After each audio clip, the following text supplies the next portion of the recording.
Hey guys, this is Dave Zamani with Home Life Miracle Realty. Today is Friday, December 1st, 2016. This is episode 9. Um, so last week, due to an event sponsorship and a hectic schedule, I couldn't do my show. But I did share my speech at an event that was held by York University students. It's great to see the students are actually taking great steps to engaged out there to make changes and impact others' life for a better future. I take pride to be part of these events and looking forward to much more events like this in the future.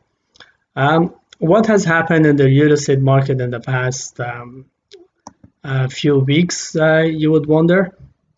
Number one was the National Bank has announced that independent brokers will no longer have access to mortgage from National Bank of Canada from next Friday.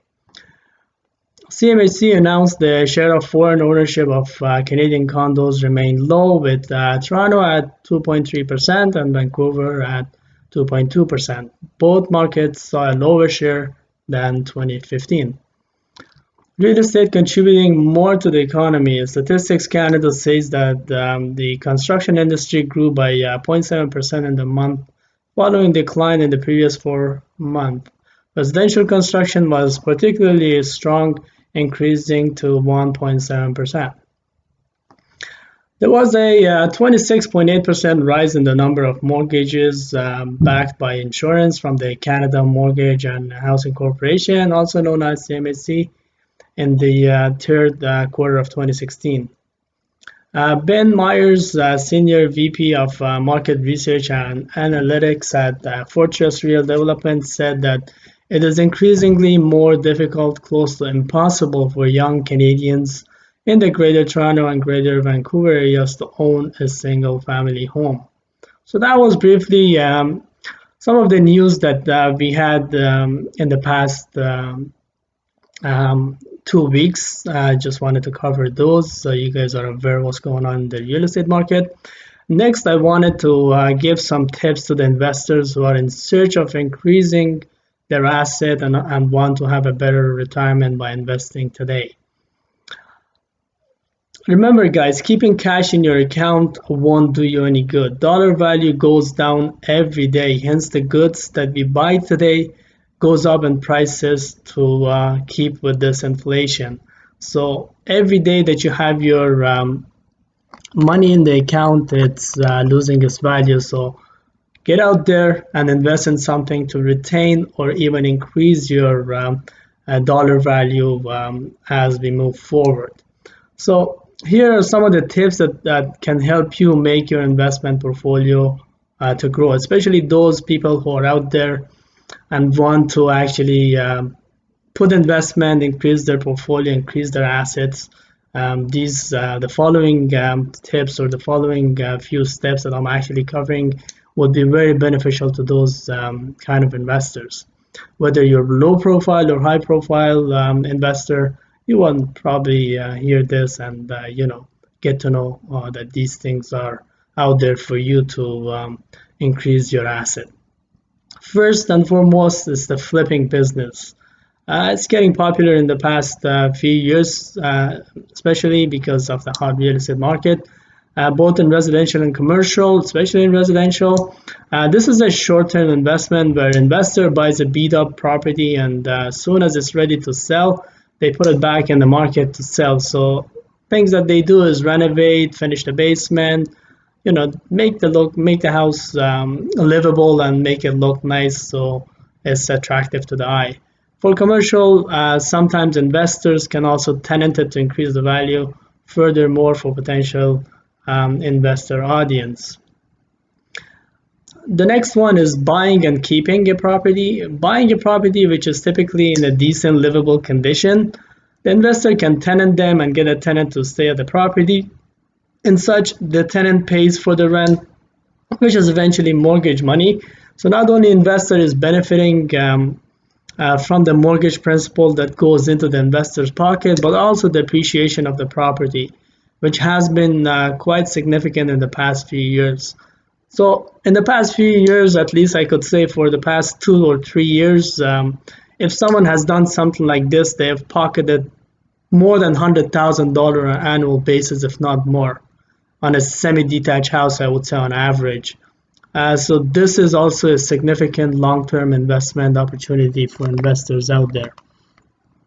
The third one that I want to focus is buying residential properties which are possible to convert to commercial. There are many properties in the greater Toronto areas that actually are in the middle of commercial areas. These properties have been cut in the middle of zoning changes by the city, where residents decided to stay in some cases and keep it as their resident home to live in it. But due to its proximity to commercial and sometimes being even next to a commercial on a street that was zoned as commercial, one can get these converted to commercial, 100% commercial, tenant them, and then sell them to potential investors, which in return will have great income from it. Many times investors renovate these commercials to make it suit for the type of commercial that they get zoning for, which in most cases are office type investments. Next, I want to focus on buying an old bungalow. There are many properties around the older parts of the greater Toronto area where there are older bungalows and they've aged significantly, 50, 60, 100 years old.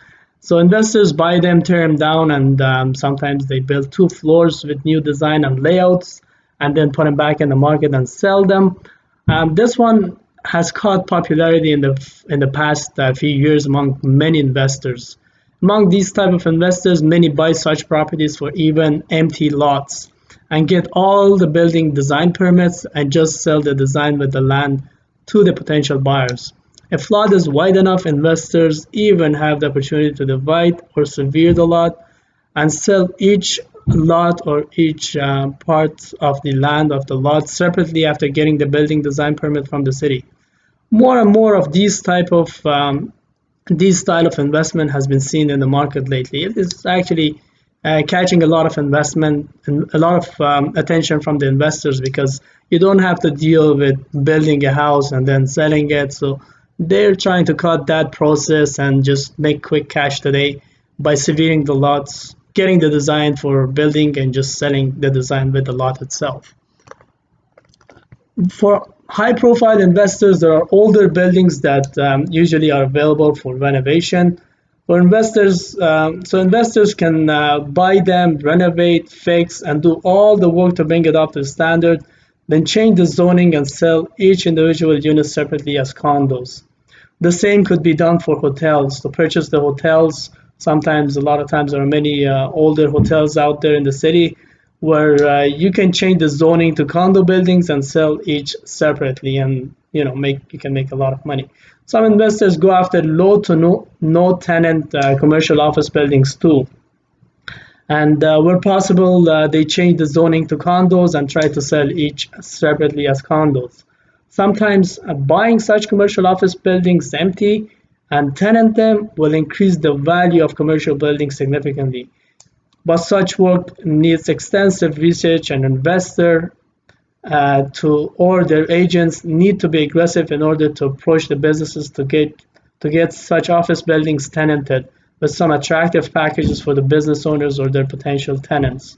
Of course, the process and work is very hectic and needs a lot of patience and work and dedication for the investors, their agents, or any team members who are involved. But eventually it will pay off significantly too. Remember guys, no pain, no gain.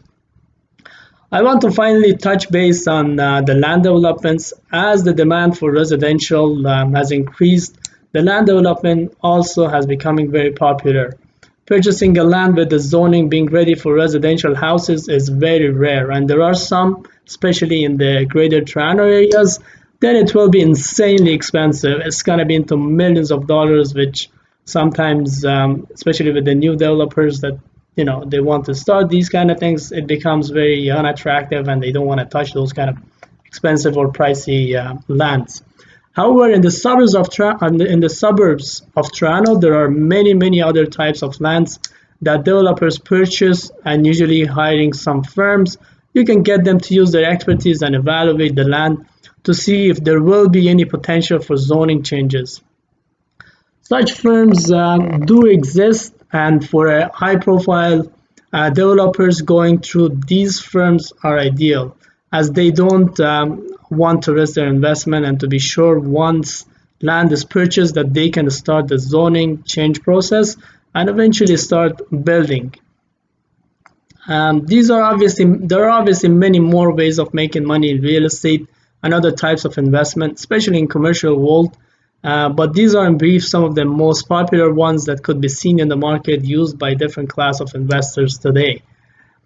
These have been proved to be very beneficial, and a lot of investors have increased their portfolio significantly in the past few years. If you have any money and don't know what to do, how and where to invest it, then get in touch with myself for a confidential consultation, and let's increase your portfolio for bigger investments. Alright guys, this is it for this episode 9 of Real Estate Corner. If you liked the info and I have given you, please like and share this video with your family and friends, and go ahead and like my Facebook page as well. If you have any questions, write them below in the comment section, or shoot me a message, or you can even give me a call to discuss.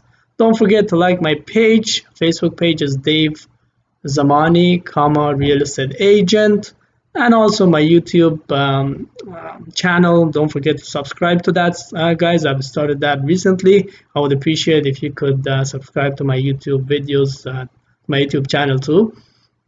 Have a great and safe weekend, and see you guys next week.